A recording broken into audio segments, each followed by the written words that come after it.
एक बार मिलकर ओम का उच्चारण करेंगे। ओ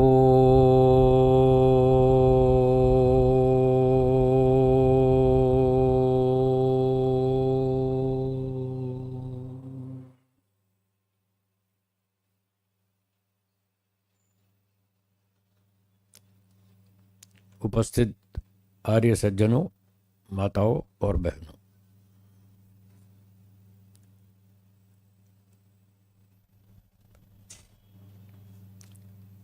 हमारे प्रवचन का आज का विषय है मैं कौन हूँ। इस विषय पर हम चर्चा करेंगे और बाद में शंका समाधान भी करेंगे।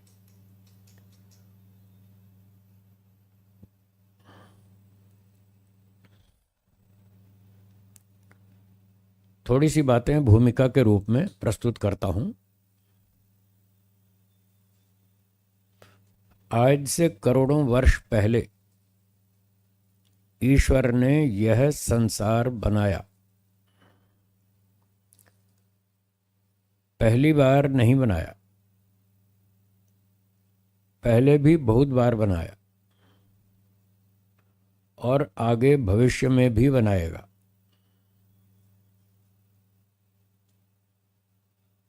ये बात समझना थोड़ा कठिन है कि ये संसार पहली बार कभी नहीं बना, सदा से चल रहा है। ये बात समझना कठिन है। एक युवक है अयोध्या, उत्तर प्रदेश अयोध्या से, वो मुझसे बातचीत करता रहता है। आज सुबह भी उसके 2 मैसेज आए।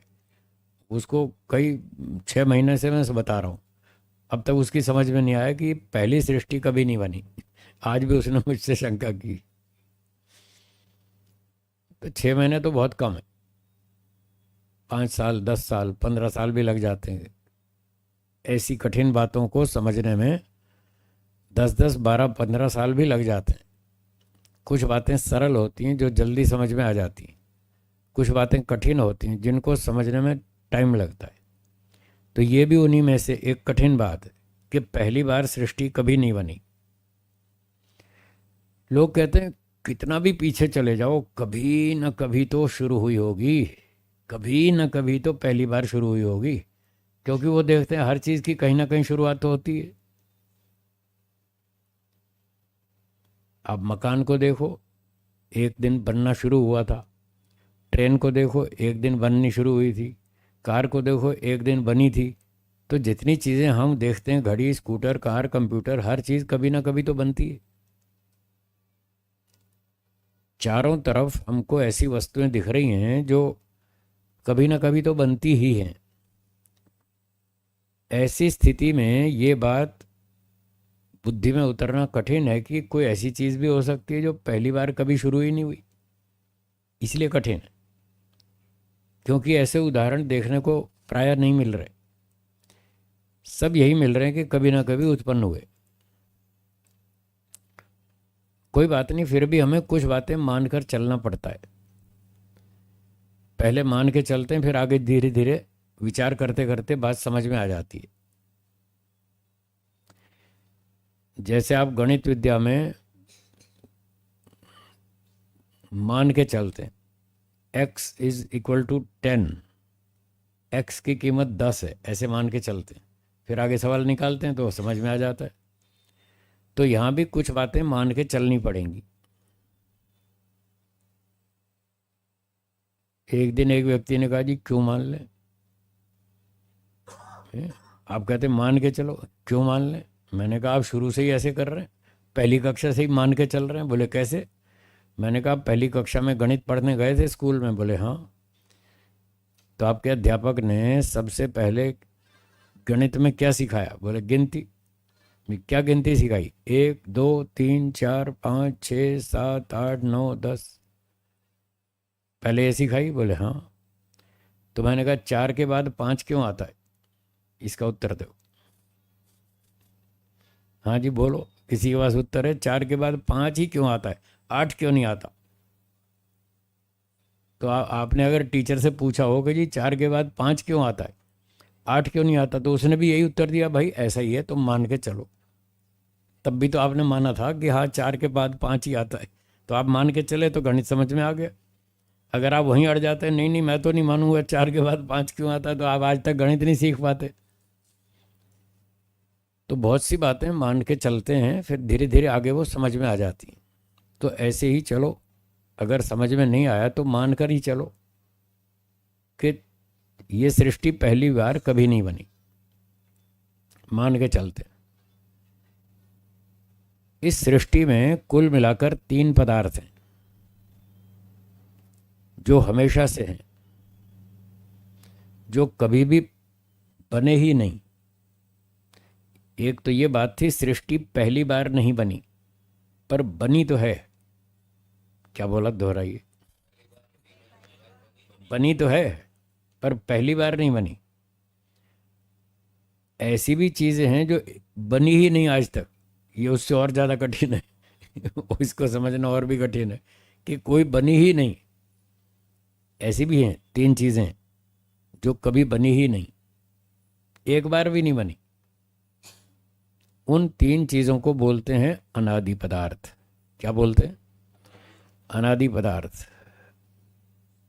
इस अनादि शब्द में मूल शब्द है आदि। मूल शब्द क्या है? आदि। आदि का अर्थ है उत्पत्ति, आरंभ, रचना, क्रिएशन।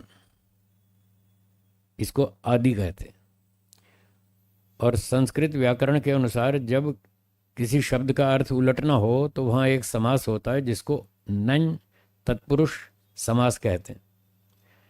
तो आदि शब्द का अर्थ हमको उल्टा करना है, तो इसका उल्टा करने के लिए अन शब्द जोड़ दिया शुरू में। आदि से पहले क्या जोड़ा? अन, और बन गया अनादि। अनादि का अर्थ हुआ जिसका आदि ना हो। आदि का अर्थ है उत्पत्ति, रचना, क्रिएशन। तो अनादि का अर्थ हुआ जिसकी उत्पत्ति कभी नहीं हुई, जो सदा से है। तो वेद ऐसा कह रहा है, ऋषि लोग ऐसा कह रहे हैं कि भाई 3 वस्तु तो ऐसी हैं जो कभी बनी ही नहीं, एक बार भी नहीं बनी, सदा से ही है। अब हम संसार को देखते हैं तो संसार में बहुत सारे नियम हमको देखने को मिलते हैं।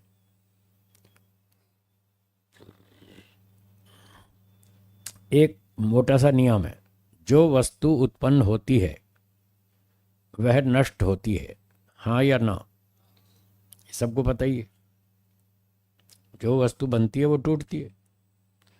अब इसको उलट कर बोलेंगे, जो वस्तु उत्पन्न नहीं होती वो नष्ट भी। सीधी बात है, सिंपल है। जो उत्पन्न होती है वो नष्ट होती है, जो उत्पन्न नहीं होती वो नष्ट भी नहीं होती। अब संसार में जितनी चीज़ें हमको दिख रही हैं वो सारी ऐसी हैं जो उत्पन्न हो रही हैं और नष्ट भी हो रही हैं। स्कूटर, कार, टीवी, कंप्यूटर, मकान, मोटर, गाड़ी, हर चीज़ हमको दिख रही है, ये उत्पन्न हो रही है और नष्ट भी हो रही है। तो उत्पत्ति विनाश वाली सिस्टम, वो नियम तो हमें दिख रहा है, पर जो इससे उल्टा है वो नहीं दिख रहा। पर गणित के हिसाब से, अर्थापत्ति से तो ये सिद्ध है, जो चीज़ उत्पन्न होती है वो नष्ट होती है, जो उत्पन्न नहीं होती वो नष्ट भी नहीं होगी। तो 3 वस्तु ऐसी हैं जो कभी उत्पन्न नहीं हुई। इसको भी हमें मान के चलना पड़ेगा। नहीं तो आगे कुछ समझ में नहीं आएगा। तो पहले ये मान के चलें 3 वस्तु हमेशा से हैं, सदा से हैं, और जब सदा से हैं तो आगे भी सदा रहेंगी। न वो उत्पन्न होती है न नष्ट होती हैं। अगर ये मान के चलेंगे तो आगे बहुत सारे प्रश्नों के उत्तर मिल जाएंगे, और बढ़िया उत्तर मिलेंगे, संतोषजनक। और ये बात नहीं स्वीकार की कि 3 वस्तु हमेशा से हैं, तो 20-50 प्रश्न खड़े हो जाएंगे जिनका उत्तर आप नहीं ढूंढ पाएंगे, और उल्टा सीधा जवाब होगा, संतोषजनक नहीं होगा।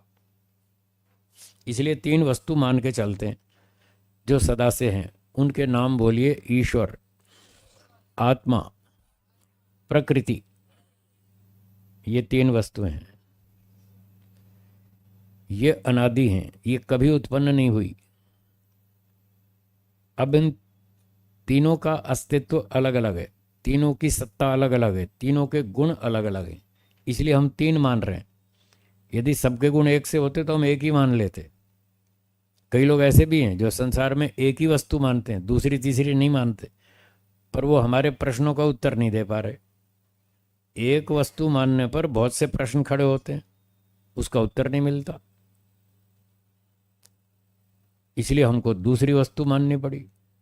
दो मानने पर भी कुछ और प्रश्न खड़े हैं जिनका उत्तर नहीं मिलता, इसलिए तीसरी माननी पड़ी। अगर तीन मान लो तो सब प्रश्नों का उत्तर मिल जाएगा।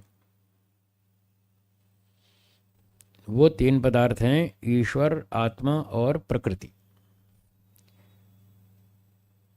तो तीनों के गुण कर्म स्वभाव अलग अलग हैं, इसलिए तीन माने। ईश्वर एक है, बोलिए। वह सब जगह रहता है। ईश्वर चेतन है। ईश्वर निराकार है। ईश्वर न्यायकारी है। ईश्वर आनंद स्वरूप है। ये मोटा मोटा परिचय है ईश्वर का। ईश्वर में हजारों गुण हैं, मोटा सा परिचय, दो चार बात आपको बताई। ईश्वर एक है, सब जगह रहता है, निराकार है, चेतन है। चेतन मतलब सर्वज्ञ है, सब कुछ जानता है, और वो न्यायकारी है, आनंद स्वरूप। ईश्वर ऐसा है। दूसरी वस्तु आत्मा है, उसके गुण ईश्वर से अलग हैं। अब क्या अंतर है दोनों में? लोग विचार नहीं करते ठीक से, तो ईश्वर आत्मा दोनों को एक बना देते हैं, वो गड़बड़ है। आत्मा का मोटा सा परिचय है। आत्माएं असंख्य हैं, बोलिए। आत्मा बहुत छोटा है, एक स्थान पर रहता है, सर्वव्यापक नहीं है, अल्पज्ञ है, सर्वज्ञ नहीं है, अल्पशक्तिमान है, सर्वशक्तिमान नहीं है। कभी न्याय करता है, कभी अन्याय करता है, कभी अच्छे काम करता है, कभी घोटाले करता है, कभी सुखी होता है, कभी दुखी होता है। आत्माओं को अनेक बार भ्रांतियां होती हैं, अनेक बार संशय होता है। ठीक है, तो ये आत्मा का मोटा मोटा परिचय हो गया। अब जो लोग कहते हैं ईश्वर और आत्मा एक ही वस्तु है, दो नहीं, तो वहां बहुत से प्रश्न खड़े होते हैं। चलिए आपसे भी पूछता हूं, आपकी दृष्टि में जो आपने अब तक समझा, उसके अनुसार ईश्वर अच्छा है या खराब है? अच्छा है। वो हमेशा अच्छे काम करता है या कभी बुरे काम भी करता है? ठीक है ना। अब अगर ईश्वर अच्छा है और अच्छे काम करता है, न्यायकारी है, सबका रक्षक है, दयालु है, कृपालु है, परोपकारी है, तो उसके बाद ये प्रश्न होता है कि संसार में चोर, डाकू, लुटेरे, हत्यारे, आतंकवादी ये कौन है? क्या ये ईश्वर है? क्या ईश्वर ऐसे काम करता है? तो जो लोग ये कहते हैं एक एक ईश्वर ही है और कुछ नहीं है, तो उनके सामने ये प्रश्न खड़ा है, इसका उत्तर नहीं है उनके पास। अगर एक ईश्वर ही हो तो ये चोर, डाकू, लुटेरे, हत्यारे, आतंकवादी कौन है? इसलिए हमको दूसरी वस्तु अलग माननी पड़ेगी, क्योंकि ईश्वर तो ऐसे काम नहीं करता है। आपको और हमें कई जगह भ्रांति हो जाती है, हाँ या ना। कई जगह संशय हो जाता है। क्या ईश्वर को भ्रांति होती है? ईश्वर को संशय होता है? तो इससे सिद्ध हुआ कि केवल एक ईश्वर नहीं है, दूसरी वस्तु भी है जिसमें ये लक्षण है, जो अच्छे काम भी करता है, बुरे भी करता है, झूठ भी बोलता है, सच भी बोलता है, चोरी करता है, दान भी देता है, डकैती भी करता है, रक्षा भी करता है, वो दूसरा पदार्थ आत्मा है। तो ये काम करने वाला आत्मा है, ईश्वर से अलग चीज़ है, इसके गुण ईश्वर से अलग हैं। और तीसरी वस्तु ये प्रकृति है, मटेरियल्स। दर्शन वेद की भाषा में इसको जड़ वस्तु कहते हैं। क्या कहते हैं? दो तरह की वस्तुएं होती हैं, एक चेतन और एक जड़। ईश्वर चेतन है, आत्मा चेतन है, ये दोनों चेतन हैं। और जो प्रकृति है, तीसरी वस्तु, ये जड़ है। जड़ चेतन में भी अंतर है। जड़ वस्तु को आप खा सकते हैं, चेतन को खा नहीं सकते, ये फर्क है। आप रोटी खाते हैं, रोटी जड़ है या चेतन? आत्मा को खा सकते हैं? वो खाने की चीज़ नहीं है, वो चेतन पदार्थ है, उसमें मटेरियल है ही नहीं। क्या क्या खाओगे? खाने के लिए तो मटेरियल चाहिए, रोटी चाहिए, हैं, मिठाई चाहिए, कपड़ा, कपड़ा नहीं खाएंगे, रोटी खाएंगे, हैं, पराठा खाएंगे, सब्जी खाएंगे, दाल खाएंगे, कपड़ा थोड़ी खाएंगे। मटेरियल में बहुत सारी चीज़ें हैं, कुछ खाने की चीज़ें हैं, कुछ ओढ़ने पहनने की चीज़ें हैं, कुछ यात्रा करने की चीज़ें हैं, तरह तरह की चीज़ें हैं मटेरियल में। तो मटेरियल को हम यूज़ कर सकते हैं, उसका लाभ ले सकते हैं।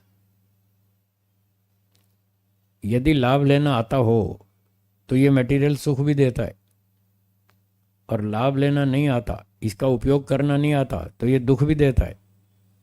हाँ या ना? ये बिजली है जिससे हमारे सारे काम हो रहे हैं, लाइट जल रही है, पंखा चल रहा है, एसी चल रहा है, कारखाने चल रहे हैं, फैक्ट्रियाँ चल रही हैं, रेलगाड़ी चल रही है, सब चल रहा है बिजली से। बिजली जड़ है या चेतन? जड़। क्या बिजली से लाभ होता है? होता है। क्या इससे हानि होती है? होती है। जो लोग लाभ लेना जानते हैं वो लाभ लेते हैं, और जो लाभ लेना नहीं जानते वो शॉर्ट सर्किट करते हैं, फिर उससे आग लगती है, कारखाने जल जाते हैं, फैक्ट्रियां जल जाती हैं, मकान जल जाते हैं, बहुत सारा नुकसान भी होता है।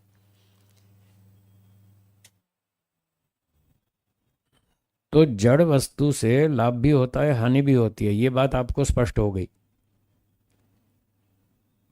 बिजली आदि से लाभ भी होता है, हानि भी होती है। नदी से लाभ भी होता है और हानि भी होती है। कभी बाढ़ आ जाती है नदी में तो हानि भी हो जाती है।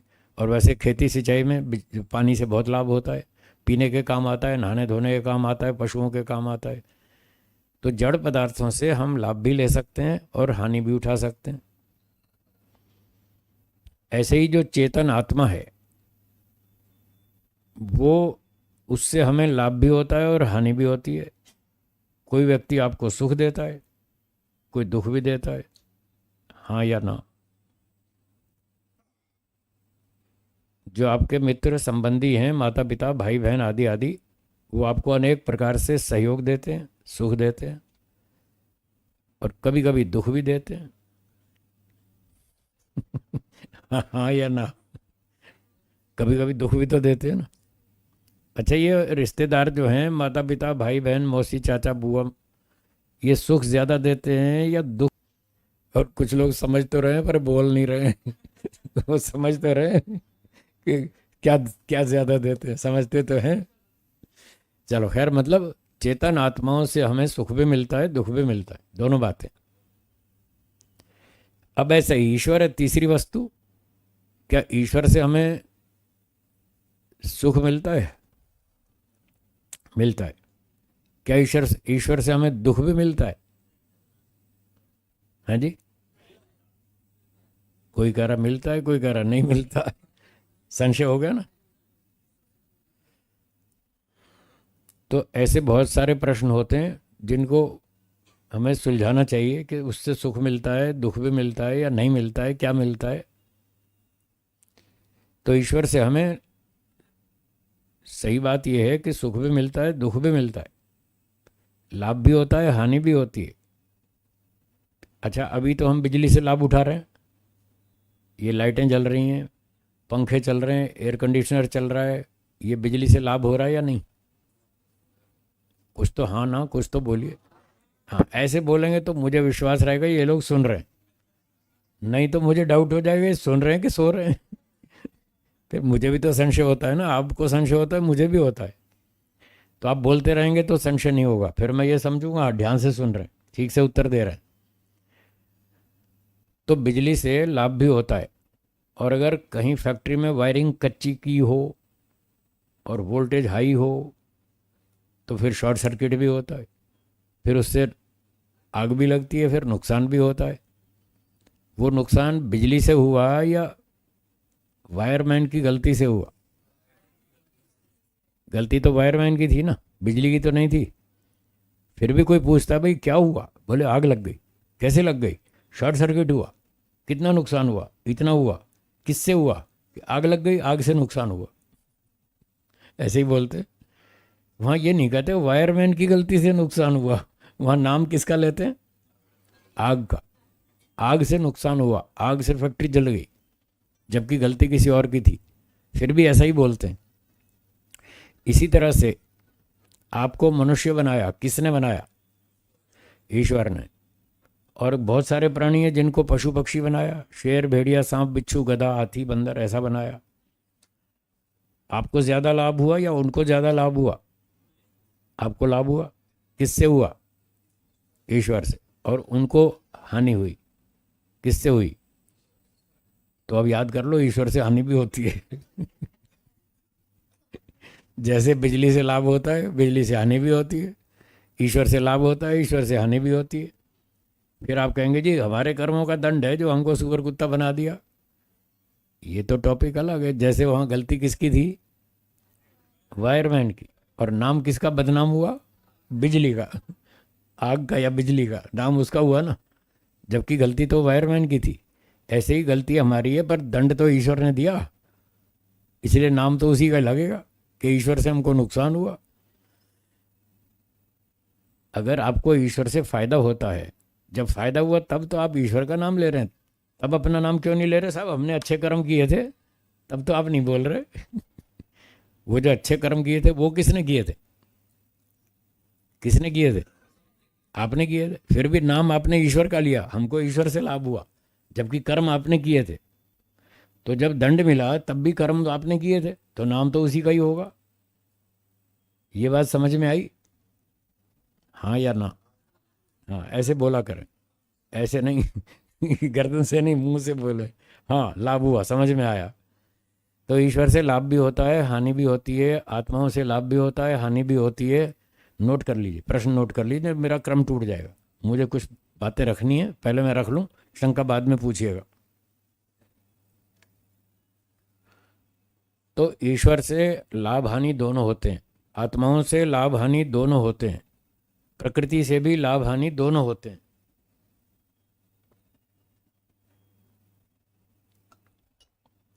ऐसा समझकर चलें।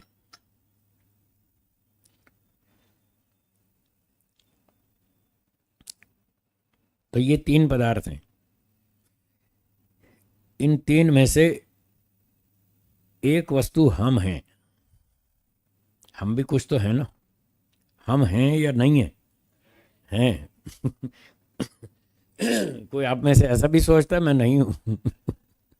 ऐसा तो कोई नहीं सोचता। सभी महसूस करते हैं मैं हूं, क्योंकि मैं देखता हूं, मैं सुनता हूं, मैं बोलता हूं, मैं चलता हूं, मैं खाता हूं, मैं पीता हूं, मैं विचार करता हूं, मैं सुखी होता हूं, मैं दुखी होता हूं। इतना सब कुछ हो रहा है तो फिर मैं कुछ हूं, तभी तो ये सब हो रहा है। अगर मैं नहीं हूं तो फिर ये कुछ भी मुझे अनुभव में नहीं आना चाहिए।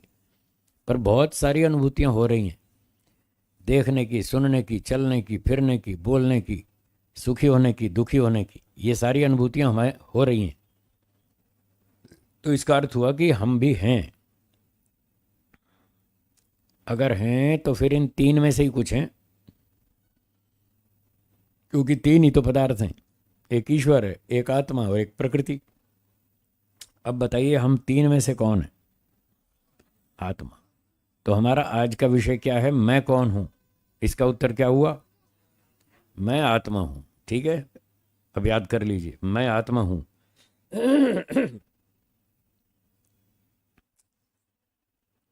थियोरिटिकल तो ठीक है, सिद्धांत रूप में आपने ठीक समझ लिया और बोल भी दिया कि मैं आत्मा हूं, पर व्यवहार में ऐसा दिखता नहीं है कि मैं आत्मा हूं।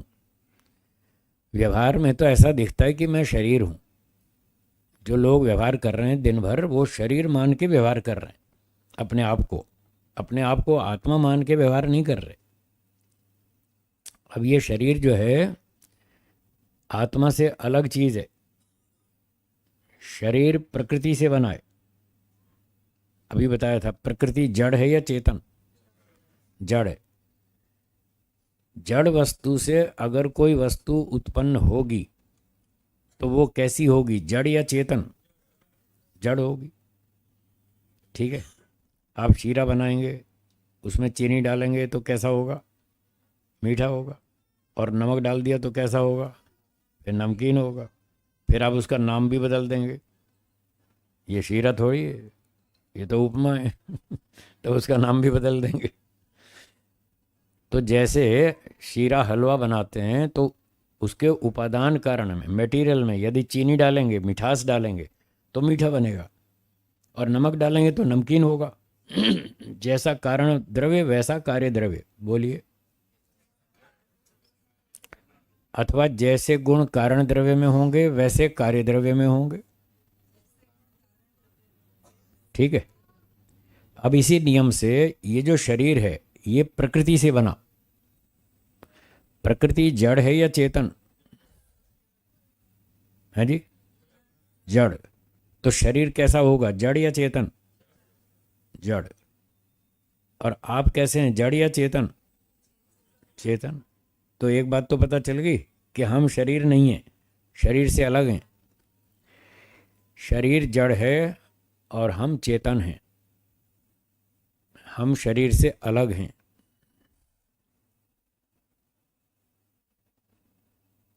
जड़ किसे कहते हैं, चेतन किसे कहते हैं, लोगों को ये भी ज़्यादातर नहीं मालूम। इसमें भी बहुत संशय है, समझ में नहीं आता जड़ का मतलब क्या, चेतन का मतलब क्या। क्योंकि बचपन से कहीं स्कूल में, कॉलेज में, इधर उधर कहीं पढ़ाया नहीं जाता, इसलिए ज़्यादा जानकारी नहीं है। चलिए थोड़ा इसको भी स्पष्ट कर लें कि जड़ का मतलब क्या और चेतन का मतलब क्या। अब वैसे चेतन भी दो हैं। कौन कौन दो हैं? ईश्वर और आत्मा, ये दोनों चेतन हैं।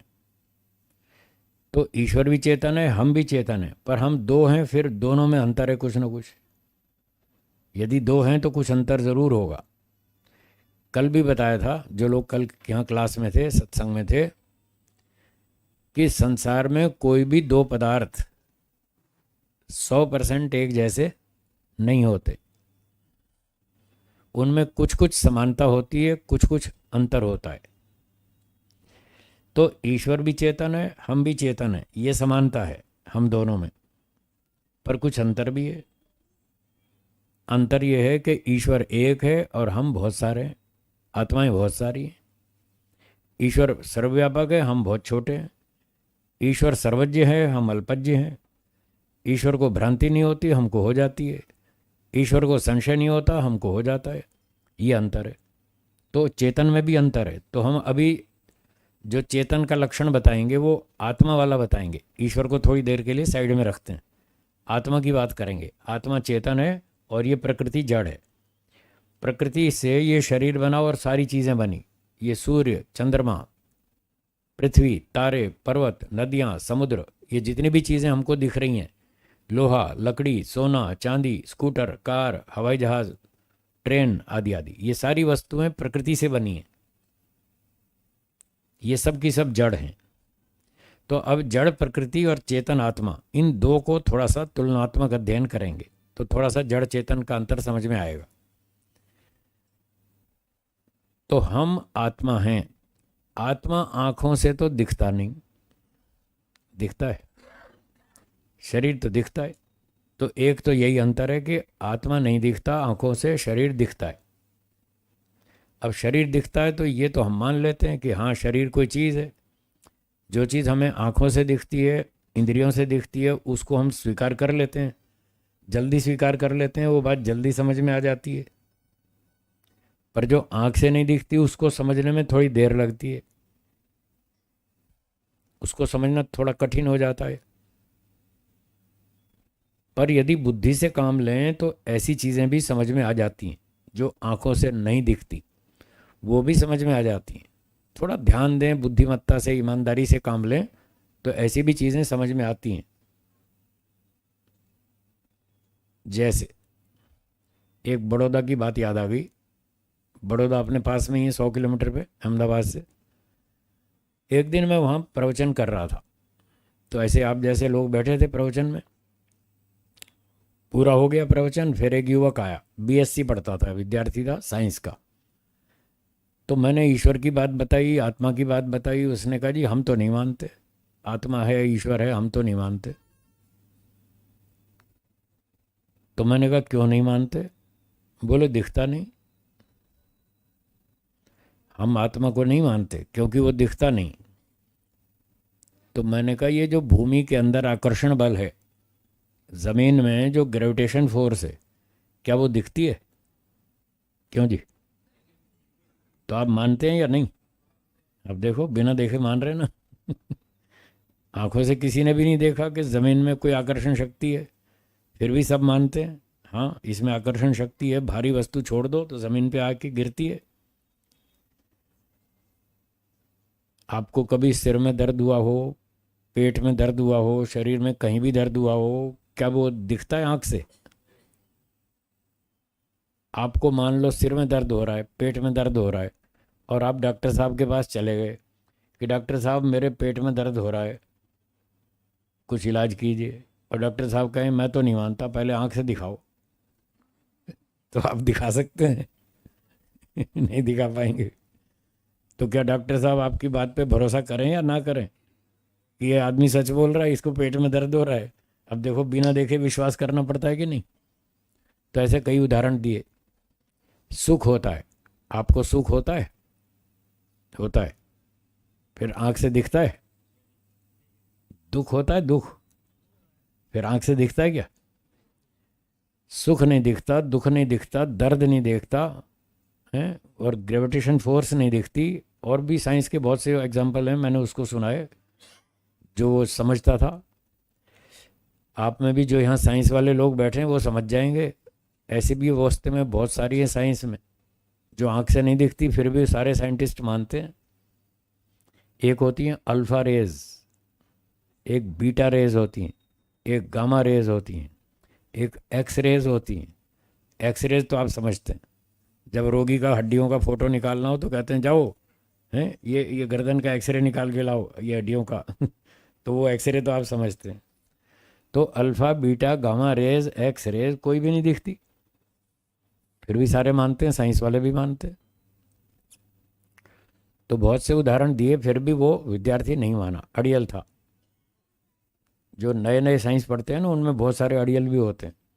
थोड़ा उनमें एक कॉम्प्लेक्स आ जाता है, सुपीरियरिटी कॉम्प्लेक्स। वो समझते हैं हम तो साइंस पढ़ते हैं, हमें हमें कौन हरा सकता है, हम तो बहुत बुद्धिशाली हैं, हम जो माने वो ठीक है, बाकी सब बेवकूफ़ हैं। ऐसे ऐसे सोचते हैं वो। तो कुछ ऐसी मानसिकता थी उसकी भी। तो मैंने उससे पूछा कि इतनी सारी मैंने आपको एग्जांपल दिए जो वस्तुएं नहीं दिखती, और फिर भी सारे साइंस वाले मानते हैं, आप क्यों नहीं मानते? बोले नहीं नहीं, हम नहीं मानते, हमको तो आंख से दिखाओ तो ही मानेंगे, नहीं तो नहीं मानेंगे। तो मैंने कहा अच्छा भाई अड़ियल है, चलो एक आखिरी प्रयास और करता हूँ, शायद समझ में आ जाए। प्रयास करना हमारा जिम्मेदारी है, हमारा काम है, हमने करते रहते हैं प्रयास। मैंने कहा अच्छा एक आखिरी सवाल पूछता हूँ, ये बताओ आपके सर में दिमाग है या नहीं? आपसे भी पूछ लूं? बताइए, आपके सर में दिमाग है या नहीं? कब देखा था? देखा किसी ने? अब देखो मान रहे हैं ना। बिना देखे मान रहे हैं। इस सवाल के जवाब में तो कोई ना नहीं बोल पाएगा कि मेरे सर में दिमाग नहीं है। ऐसा तो कोई नहीं कहेगा, सब मानते हैं हाँ हाँ मेरे पास दिमाग है। और दिमाग ही नहीं, मेरे पास दुनिया में सबसे ज़्यादा दिमाग है, ऐसा भी मानते हैं। बहुत थोड़े लोग हैं जो ठीक ठीक समझते हैं, नहीं तो ज़्यादातर तो यही मानते हैं मेरे पास दुनिया में सबसे ज़्यादा बुद्धि है, बाकी सबकी अकल मुझसे आधी है। एक बार लोगों में कॉन्फ्रेंस हुई, पता लगाओ भाई दुनिया में अकल कितनी है। तो बहुत चर्चा हुई, अच्छे अच्छे विद्वानों ने चर्चा की, पर निर्णय नहीं हो पाया दुनिया में अकल कितनी है। तो ये फैसला हुआ कि चलो जाओ सर्वे करो, खोजबीन करो, देश भर में जाओ, दुनिया भर में घूमो, 1 साल के बाद हम फिर यहाँ मिलेंगे और फिर पता लगा के आएंगे कि दुनिया में अकल कितनी है। 1 साल तक लोग घूमते रहे देश विदेश में, सब जगह गए, खूब बातें की, खूब सर्वे किया, जानकारी की। 1 वर्ष के बाद फिर इकट्ठे हुए और फिर चर्चा हुई और बोले हाँ भाई बताओ, अपना अपना अनुभव बताओ, क्या समझा, दुनिया में कितनी अकल है? तो एक व्यक्ति ने कहा संसार में 1.5 अकल है। अब लोगों को समझ नहीं आया 1.5 का क्या मतलब है। भाई या तो 1 बोलो या 2 बोलो, ये 1.5 का क्या मतलब है? 1.5 तो समझ में नहीं आई। तो पूछा भाई ये हमको समझाओ खोल के, 1.5 का अकल का क्या मतलब है? बोले मैंने दुनिया भर में देखा, बड़े बड़े लोगों से मिला, बहुत लंबी खोजबीन की, और मुझे ये पता चला कि लगभग सभी लोग ये मानते हैं कि मेरे पास तो पूरी अकल है। तो पूरी हो गई 1, और बाकी सब दुनिया की मुझसे आधी, तो एक और आधी कितनी हुई? इसलिए मैं कहता हूँ 1.5 अकल है।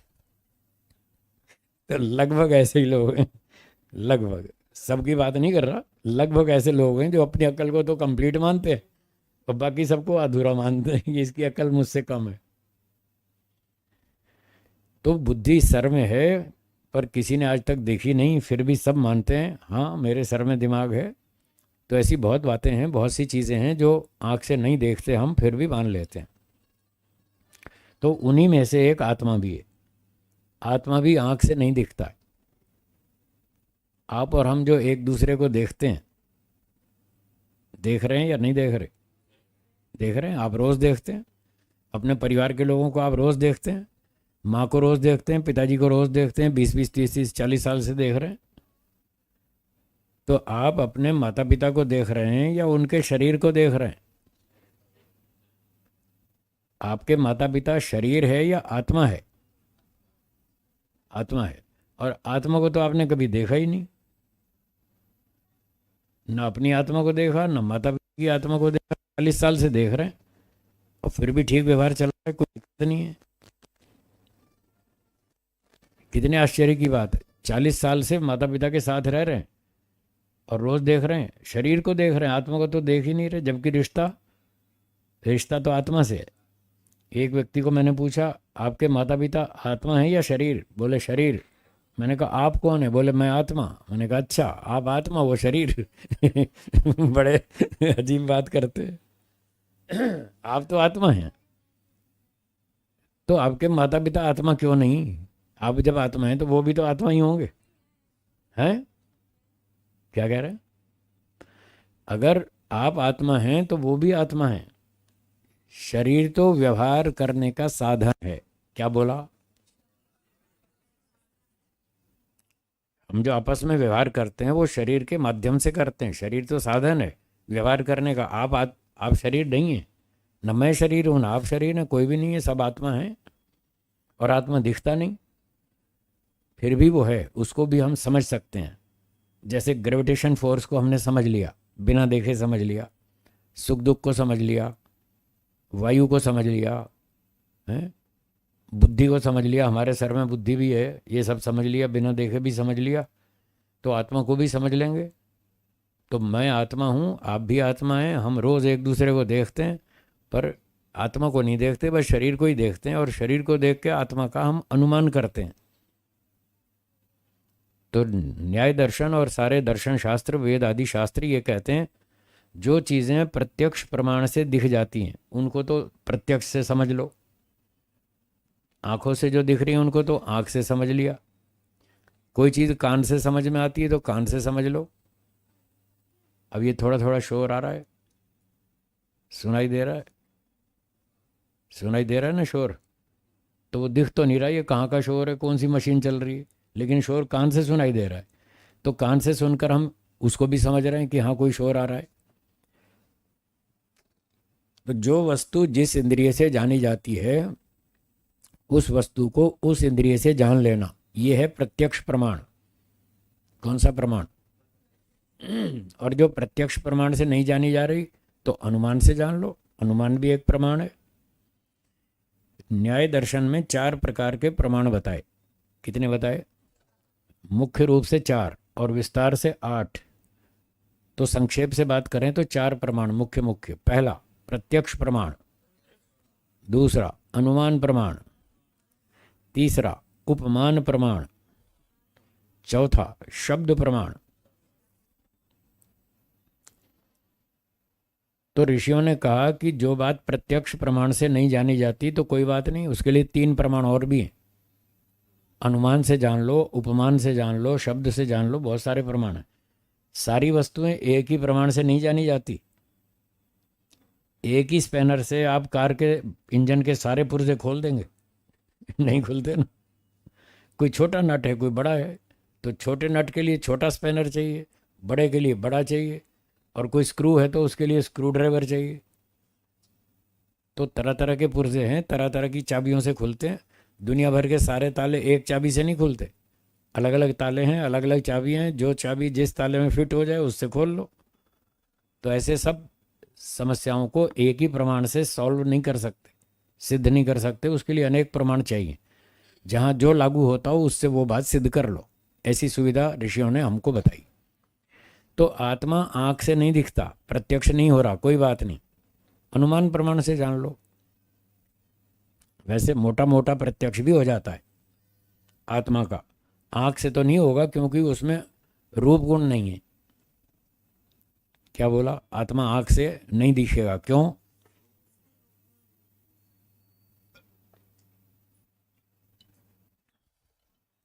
उसमें रूप गुण नहीं है, इसलिए नहीं दिखता। जिस वस्तु में रूप गुण होता है वो दिखती है, और रूप भी स्थूल रूप होना चाहिए तो दिखती है आँख से। सूक्ष्म रूप है तो भी नहीं दिखेगी।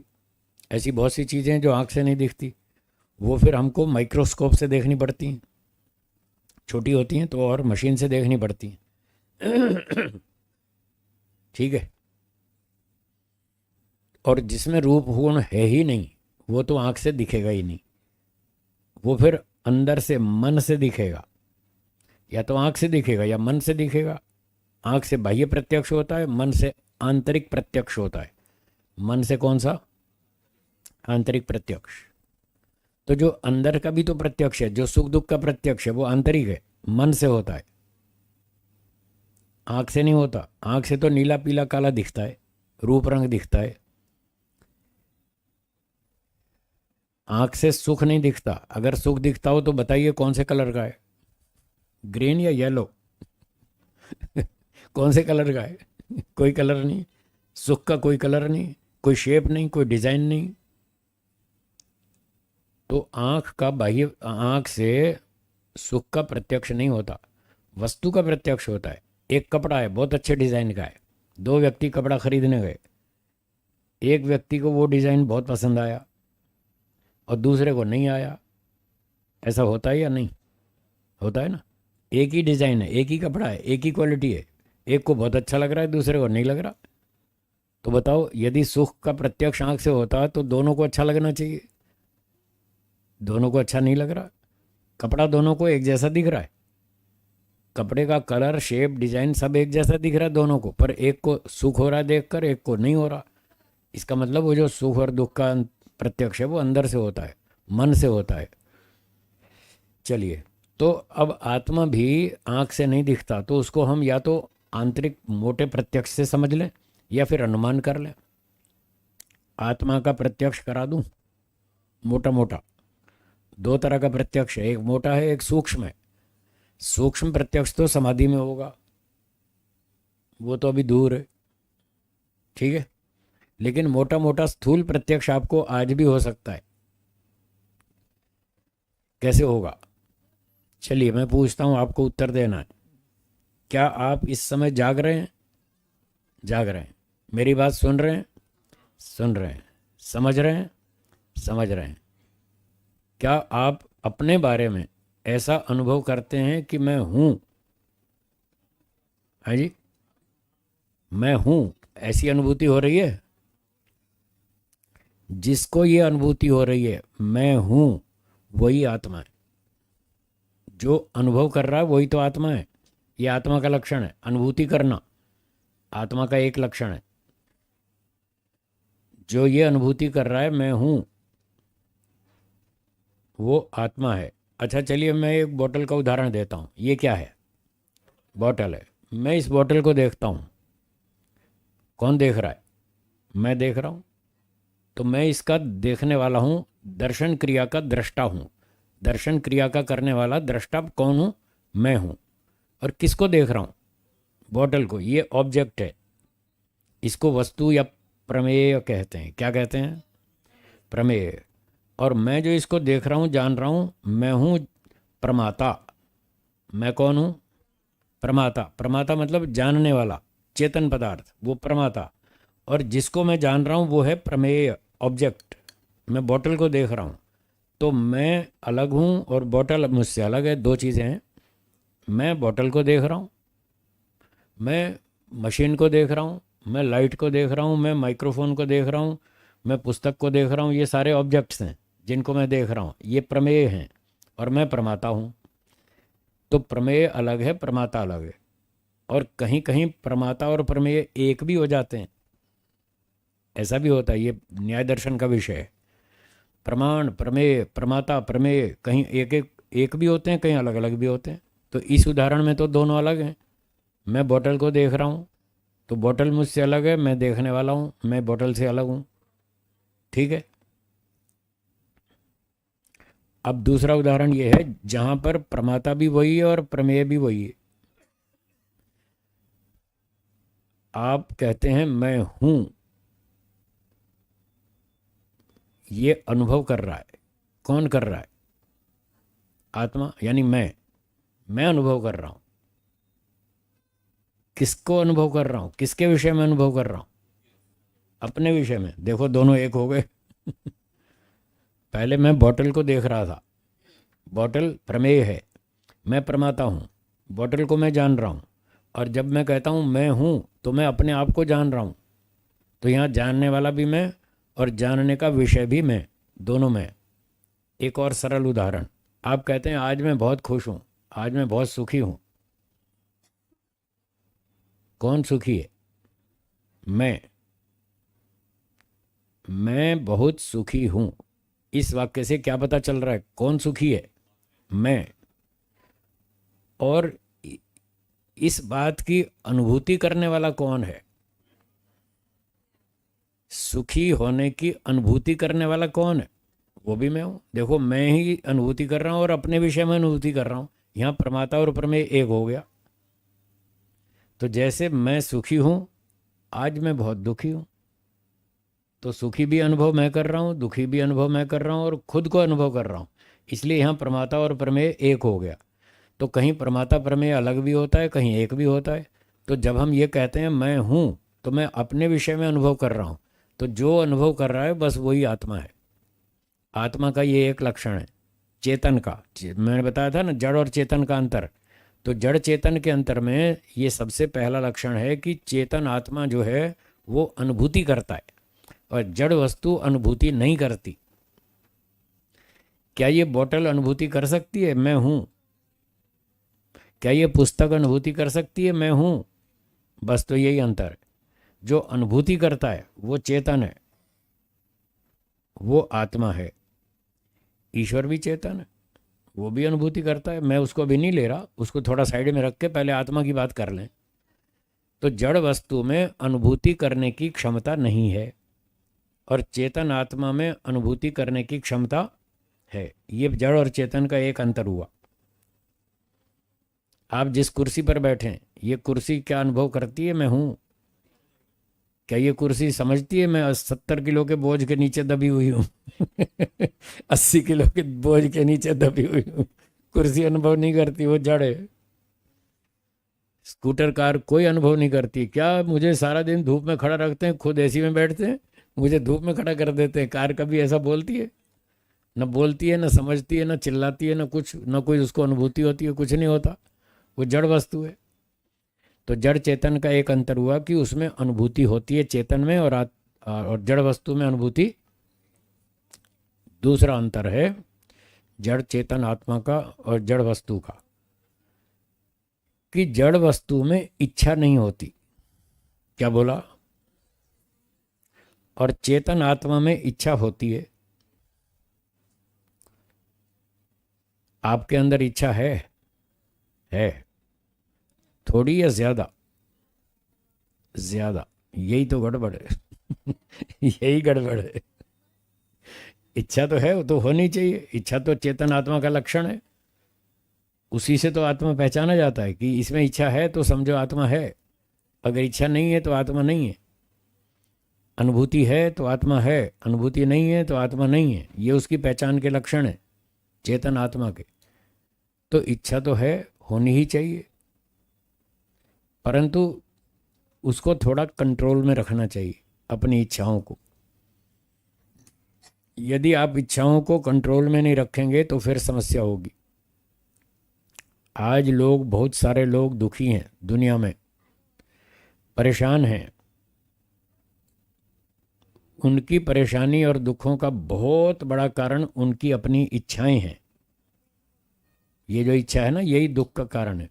यहाँ हम तो अहमदाबाद में ही बैठे हैं, तो अहमदाबाद में वो जो लाल बस चलती है, AMTS है जी, AMTS, उसके पीछे कुछ कुछ स्लोगन लिखे होते हैं।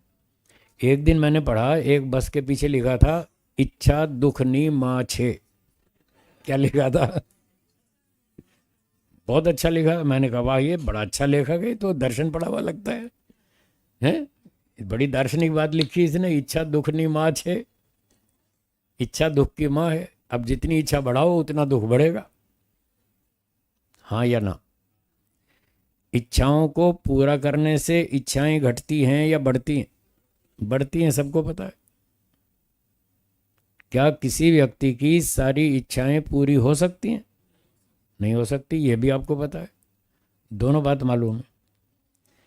इच्छाओं को पूरा करने से इच्छाएं बढ़ती हैं। सारी इच्छाएं किसी व्यक्ति की पूरी हो नहीं सकती। कुछ पूरी हो जाएंगी, कुछ रह जाएंगी। जो पूरी हो गई वो तो ठीक है, और जो पूरी नहीं हो पाई वो सुख देंगी या दुख देंगी। इसलिए लिखा है इच्छा दुखनी माछ है।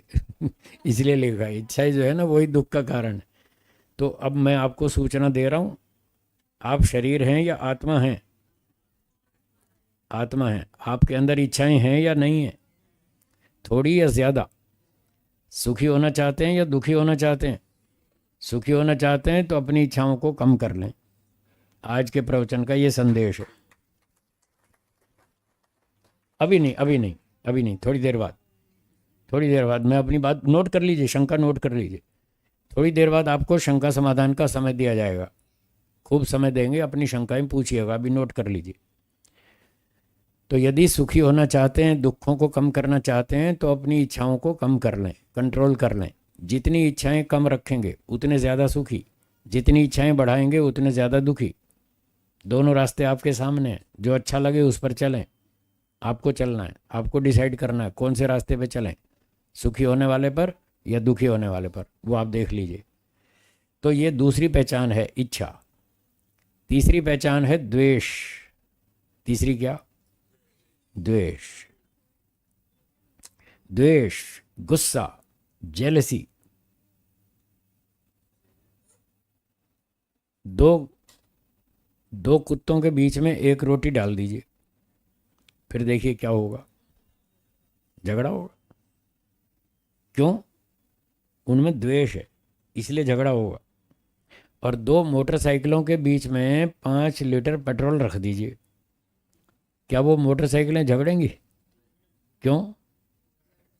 उनमें द्वेष नहीं है, इच्छा भी नहीं है, द्वेष भी नहीं है, इसलिए वो नहीं झगड़ा करती। दो मोटरसाइकिलें नहीं झगड़ेंगी, दो कारें नहीं झगड़ेंगी, उनमें द्वेष नहीं है, वो जानती ही नहीं। न ज्ञान है, न इच्छा है, न द्वेष है, कुछ नहीं। और दो कुत्ते लड़ते हैं, दो बकरियां लड़ती हैं, दो भैंसें लड़ती हैं, दो गौएं लड़ती हैं, दो मनुष्य भी लड़ते हैं। हाँ या ना? मनुष्य तो ज़्यादा लड़ते हैं। आज तो मनुष्यों में हम देख रहे हैं जगह जगह लड़ाई, लड़ाई है, हर जगह लड़ाई है। कहीं शांति से रहते हुए दिखते ही नहीं लोग। पता नहीं शांति कहाँ चली गई। पिछले 40 सालों में लोगों में सहन शक्ति घटी या बढ़ी? घट गई। सहन शक्ति कम हो गई। गुस्सा तो हर एक की नाक पे रखा है, बस थोड़ा सा छू दो उसको, देखो फिर लड़ाई करने को आ जाता है। तो ये जो गुस्सा है, जेलसी है, क्रोध है, ईर्ष्या है, जलन है, ये सब चेतन आत्मा के लक्षण है। जड़ वस्तु में ये सारे लक्षण नहीं है। ना वो गुस्सा करती, ना जलती, ना ईर्ष्या करती, ना टक्कर लेती, ना अभिमान करती, कुछ नहीं करती। ये सब चेतन आत्मा की समस्या है। चौथी पहचान, प्रयत्न करना। चौथी क्या? कोशिश करना, प्रयत्न करना। जिसको सुख चाहिए वो सुख प्राप्ति के लिए प्रयत्न करता है या नहीं? आप भी करते होंगे, हाँ या ना? हाँ। तो जिसको सुख चाहिए वो सुख प्राप्ति के लिए प्रयत्न करता है, दिन रात प्रयत्न करता है, हमेशा करता है, और आगे भी हमेशा करेगा, कभी बंद नहीं करेगा। सुख की प्राप्ति के लिए आप प्रयत्न कभी बंद नहीं करेंगे, हमेशा जारी रखेंगे, हर रोज करेंगे। और अगर कोई चीज़ दुख दे रही है तो उस दुख के निवारण के लिए भी आप प्रयत्न करते हैं, हाँ या ना? आगे भी करेंगे, पहले भी करते थे, आज भी करते हैं। तो जो प्रयत्न करता है, कोशिश करता है, जो समझता है कि ये समस्या है, इसको दूर करो, वो जो दूर करने की कोशिश करता है, ये प्रयत्न गुण है, ये चेतन आत्मा का लक्षण है। जड़ वस्तु न तो दुख को अनुभव करती, न उसको दूर करने का प्रयत्न करती। जैसे बताया था, स्कूटर कार धूप में खड़े हैं, वो अनुभव ही नहीं करते कि हमको गर्मी लग रही है। वो जड़ वस्तु है, उसमें अनुभव करने की क्षमता ही नहीं है। जब वो समझते ही नहीं तो वो दूर क्या करेंगे। एक छोटे से कुत्ते के पिल्ले को आप धूप में रख दो, 10 मिनट, देखना गर्मी में परेशान हो जाएगा और उसकी छाया में चला जाएगा। हाँ या ना? कुत्ता 10 मिनट में छाया में चला जाएगा और कार 8 घंटे खड़ी रहेगी धूप में, वो नहीं जाएगी छाया में। उसमें प्रयत्न नहीं है। कुत्ते में प्रयत्न है, मतलब जहाँ प्रयत्न है वहाँ आत्मा है। तो कुत्ते में भी आत्मा है, गधे में, भेड़ में, बकरी में, सारे प्राणियों में आत्मा है। ये सारे लक्षण इन सब प्राणियों में दिखते हैं। उनमें अनुभूतियाँ भी हैं, उनमें ज्ञान अनुभूति भी है और इच्छा भी है, प्रयत्न भी है, दुखी भी होते हैं, वो अनुभूति भी करते हैं और जेलसी भी करते हैं, गुस्सा भी करते हैं। कुत्ते भी गुस्सा करते हैं। जिन लोगों ने कुत्ते पाल रखे हैं, आप में से किसी ने पाल रखा है कुत्ता? हाँ, तो आपको पता होगा आपका कुत्ता नाराज भी होता है होता है ना। जब आप उसको ठीक से खाना नहीं देते तो वो भी नाराज हो जाता है, मुंह फुला के बैठ जाता है उधर, फिर उसको मनाना पड़ता है। मुझे इसलिए मालूम है कि मैं भी कई घरों में जाता हूँ जिन्होंने कुत्ते पाल रखे हैं मैंने तो नहीं पाल रखा मेरा तो कोई घर ही नहीं है, ना मैं कुत्ता पालता ना गाय पालता, कुछ नहीं पालता। पर जिन लोगों ने पाल रखे हैं उनके घरों में जाता रहता हूँ, तो वहाँ जाकर मुझे पता चल जाता है कि आज इनका कुत्ता नाराज है, अब इसको खुश करो। फिर वो तरह तरह के नाटकबाजी करते हैं, उसको खुश करते हैं, फिर वो खुश हो जाता है। तो जो चेतन आत्मा है वो सुख, वो इच्छाएं रखता है, द्वेष करता है, प्रयत्न करता है, उसको ज्ञान है, अनुभूति है। 4 लक्षण हो गए। आत्मा का 5वां लक्षण है सुख का अनुभव करना। बोलिए। और 6ठा लक्षण है दुख का अनुभव करना। क्या आप सुखी दुखी होते हैं? बस तो होते हैं तो आत्मा है। आप आत्मा है। जो सुखी होता है वो आत्मा है, जो दुखी होता है वो आत्मा है। कई लोग क्या कहते हैं, आत्मा ना सुखी होता ना दुखी होता, वो तो निर्लेप है, ये मन सुखी दुखी होता है, ऐसा कहते हैं। आपने सुना भी होगा।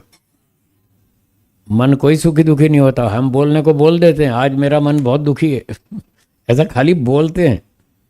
बोलते तो बहुत कुछ हैं, ऐसी बहुत सी बातें बोलते हैं जो वास्तविक नहीं होती, सिर्फ बोलते हैं, उसमें सच्चाई नहीं होती, वास्तविकता नहीं होती, फिर भी हम बोल देते हैं और चल भी जाती है बात। जैसे आप बम्बई से ट्रेन में बैठे और ट्रेन सूरत पहुंची, कुछ सवारियों को उतरना था सूरत स्टेशन पे, उन्होंने कहा उतरो उतरो सूरत आ गया। क्या बोला? सूरत आया कि ट्रेन आई है? अब बोलते क्या है? सूरत आ गया। फिर ट्रेन सूरत से आगे चली, बड़ौदा पहुंची, फिर कहेंगे उतरो उतरो बड़ौदा आ गया। बड़ौदा आया क्या? नहीं आया। फिर कहेंगे आनंद आ गया, उतरो। फिर कहेंगे नडियाद आ गया, उतरो। फिर कहेंगे अहमदाबाद आ गया, उतरो। न सूरत आता है, न बड़ौदा आता है, न आनंद आता है, न नडियाद आता है, न अहमदाबाद, कोई नहीं आता। सारे स्टेशन वहीं खड़े हैं अपनी अपनी जगह, बोलते यही हैं सूरत आ गया, बड़ौदा आ गया। तो बोलते बहुत कुछ हैं पर वास्तविकता ऐसी नहीं होती। ये भी ऐसा ही वाक्य है, आज मेरा मन बहुत दुखी है, ये सिर्फ बोलने की बात है, मन दुखी नहीं है। दुखी तो आत्मा है। आत्मा ऐसा निर्लेप नहीं है। वो जो निर्लेप कहते हैं वो उसका अभिप्राय कुछ और है, वो अलग है। निर्लेप का जो मतलब है, जैसे आप ब्रेड बटर खाते हैं, कभी कभी खाते हैं तो ब्रेड के ऊपर मक्खन लगाते हैं ना, यूं, तो ब्रेड के ऊपर मक्खन का लेप लगाते हैं, ये है लेप एक लेयर लगाते हैं, उसको लेप कहते हैं। तो आत्मा के ऊपर आप घी का लेप नहीं लगा सकते, इसलिए कह रहे हो वो निर्लेप है। ना उस पर घी लपेट सकते, ना तेल लगा सकते, ना मक्खन लगा सकते, उस पर किसी चीज़ का लेप नहीं लगा सकते। इस सेंस में कहते हैं आत्मा निर्लेप है। वैसे दुखी दुखी तो होता ही है, रोज ही होता है, दिन में 10 बार होता है। दूर क्यों जाते हैं? आप खुद ही अपना हिसाब देख लेना। आप दिन में 10 बार सुखी होते हैं, 10 बार दुखी होते हैं। बच्चे ने आपकी बात मान ली तो आप खुश हो गए, नहीं मानी तो दुखी हो गए। कुत्ते को अच्छा खाना मिल गया तो खुश हो जाता है, और नहीं मिला तो दुखी हो जाता है। उसको थोड़ा सा पीस दो और अपना ज़्यादा रख लो, बड़ा पीस, वो दुखी हो जाता है, वो नाराज हो जाता है, वो खाता ही नहीं, कहता नहीं मुझे बड़ा पीस दो। जैसे बच्चे नखरे करते हैं, कुत्ते भी ऐसे ही करते। तो खैर, कहने का मतलब आत्मा ऐसा निर्लेप नहीं है कि उसे सुख भी नहीं होता हो और दुख भी ना होता हो। सुख दुख तो होता है, पर वो घी तेल की लेयर जैसे लगती है मक्खन की ब्रेड के ऊपर, ऐसा लेप नहीं लगता, इसलिए उसको निर्लेप कहते हैं। वो किसी चीज़ में मिक्स नहीं होता, और कोई भौतिक वस्तु आत्मा में मिक्स नहीं होती। ये है आत्मा, इस अर्थ में वो निर्लेप है। तो ये आत्मा चेतन है, उसकी 6 पहचान हो गई। थोड़ा सा दोहरा लें। पहली अनुभूति, मेरे साथ साथ बोलिए। पहला गुण है अनुभूति करना, दूसरा इच्छा करना, तीसरा द्वेष करना, चौथा प्रयत्न करना, पांचवा सुखी होना, छठा दुखी होना। तो आत्मा में ये 6 पहचान है। जड़ वस्तु में 6 में से एक भी नहीं है।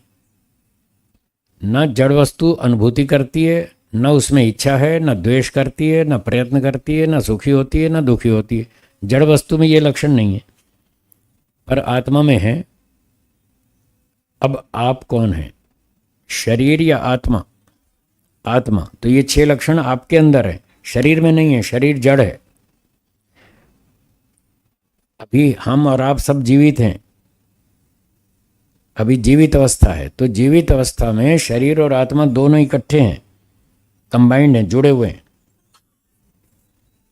जब आत्मा शरीर को छोड़ देगा, अलग हो जाएगा, जिसको मृत्यु कहते हैं, तब देखना शरीर का पता चल जाएगा शरीर जड़ है या चेतन। डेड बॉडी में इच्छा होती है, वो दुखी होता है, सुखी होता है, कोई अनुभूति करता है, कोई प्रयत्न करता है, कोई जेलसी होती है डेड बॉडी में? कुछ नहीं होता। इसका मतलब वो जड़ है। और अब जीवित अवस्था में जो ये लक्षण दिख रहे हैं, वो आत्मा की उपस्थिति के कारण है। जैसे बिजली की उपस्थिति होने पर पंखा चलता है, और बिजली सप्लाई बंद कर दें तो पंखा बंद हो जाता है। तो जब तक इसमें आत्मा का करंट है, तब तक हाथ हिलता है, हाथ हिलता है, पाँव हिलता है, सर हिलता है, कमर हिलती है, गर्दन हिलती है, सब कुछ होता है।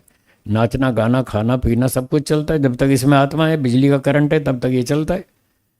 और जब इसमें से आत्मा निकल ही जाएगा, तो जैसे बिजली निकल जाने पर पंखा बंद हो जाता है, ऐसे ये शरीर भी सारे ठप हो जाता है, सारे कार्यक्रम बंद हो जाते हैं।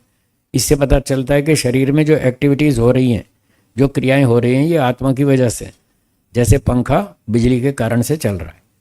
तो ये सारे लक्षण, इच्छा होना, दुखी होना, प्रयत्न करना, सुखी होना, ये सब आत्मा के लक्षण हैं। इससे आत्मा पता चलता है। अब ये कैसे पता चलता है कि मैं आत्मा हूं और मैं शरीर से अलग हूं? इस बात को और समझेंगे। देखिए, बहुत सिंपल उदाहरण है। ये क्या है? पेन। मैं एक छोटा सा वाक्य बोलता हूं, यह मेरा पेन है। क्या बोला? यह मेरा पेन है।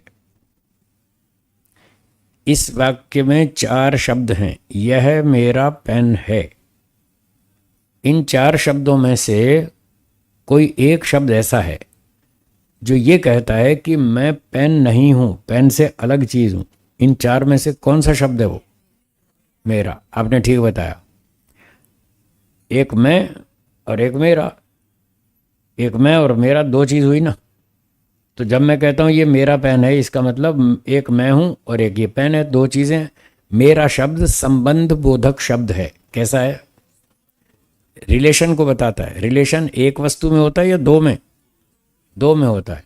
तो जब मैं कहता हूं ये मेरा पेन है, तो मतलब यहां 2 चीजें हैं, एक मैं और एक पेन। तो मैं कहता हूं ये मेरा पेन है।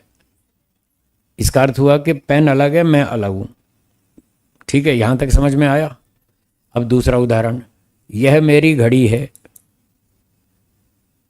क्या मैं घड़ी हूं या घड़ी से अलग हूं? अलग हूँ। जैसे मैं पेन से अलग हूँ, ऐसे घड़ी से अलग हूँ। दोनों जगह एक जैसा वाक्य है, मेरा पेन मेरी घड़ी। अब तीसरा वाक्य, यह मेरा हाथ है, तो क्या मतलब हुआ? मैं हाथ हूँ, हाथ से मेरा शब्द है, वही जो पेन के लिए बोला था, मेरा पेन, मैं पेन से अलग हूँ। मेरी घड़ी, मैं घड़ी से अलग हूँ। मेरा हाथ, तो मैं हाथ से। और चौथा वाक्य, ये मेरा शरीर है। क्या मैं शरीर हूँ? शरीर से, तो फिर मैं कौन हूँ? मैं आत्मा हूँ। आ गया समझ में? चलो, थोड़ी बातें मैंने बताई आत्मा के विषय में। मैं आत्मा हूँ, मैं छोटा सा हूँ, मैं कर्म करने में स्वतंत्र हूँ, फल भोगने में ईश्वर की व्यवस्था के अधीन हूँ। अच्छे काम करता हूँ तो ईश्वर मुझे अच्छा फल देता है। अब ईश्वर की तो ज़्यादा बात ही नहीं की, समय नहीं था, समय के हिसाब से बहुत आत्मा का विषय था, आत्मा की बात कही। तो ईश्वर हमारे कर्मों का फल देने वाला है, न्यायकारी है। जब मैं अच्छे काम करता हूँ तो ईश्वर अच्छा फल देता है, मनुष्य बनाता है। जब मैं बुरे काम करता हूँ तो दंड देता है, पशु पक्षी बनाता है, कीड़ा मकोड़ा बनाता है। जब मैं बहुत अच्छे काम करता हूँ तो मोक्ष भी देता है। तो ये आत्मा की स्थिति है। हम आत्मा हैं, अच्छे काम करें, ये जन्म भी अच्छा होगा, अगला भी अच्छा होगा, और कुछ ज़्यादा मेहनत करेंगे तो मोक्ष भी हो जाएगा। समय के अनुसार यहाँ विराम देते हैं, 15 मिनट का ब्रेक। अगली सूचना श्री लालचंद जी बताएंगे। एक बार जोरदार तालियां हो जाए। पूज्य स्वामी जी महाराज, आपने बहुत ही जटिल विषय को सरल बनाकर समझाने का प्रयास किया बंधुओं। जिसको हम देख नहीं सकते, जिसको हम सुन नहीं सकते, जिसको हम छू नहीं सकते, ऐसी वस्तुओं को समझाने के लिए जो शब्द चाहिए वो बड़े दुर्लभ शब्द होते हैं। पूज्य स्वामी जी महाराज ने अनेक युक्तियां देकर, अनेक प्रमाणों के साथ और अनेक ऊहा करके भी आपने आत्मा क्या है उसको समझाने का बहुत सुंदर प्रयास किया है। ये विषय प्रश्नोत्तरी के माध्यम से भी खुलेगा। आपके अंदर बहुत सारे प्रश्न अभी उपस्थित होंगे, और जब प्रश्नोत्तरी का हम अभी सेशन 15 मिनट के बाद शुरू करेंगे तो आपको और स्पष्टीकरण पूज्य स्वामी जी महाराज से मिलेगा। तो अभी 15 मिनट का विराम लेने, इससे पहले एक दान की सूची आइए।